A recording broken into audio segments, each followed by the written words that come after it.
தினமும் ஆலையிலே அவ உச்சி அழக கண்டு சுப்பிரமணியர் உள்ளம் மூடித்தாராம்.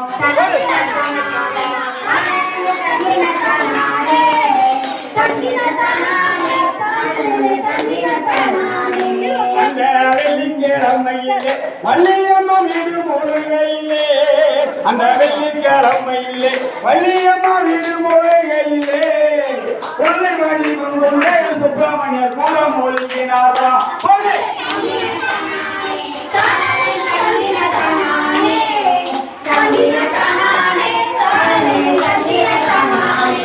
அந்த செவ்வாய்க்கிழமையிலே வள்ளியம்மா தின்னம் மூழ்கையிலே அந்த செவ்வாய்க்கிழமையிலே வள்ளியம்மா தின்னம் மூழ்கையிலே பாலம் மாடினம் கொண்டே சுப்பிரமணியர் பக்கத்தில் இருந்தாரா.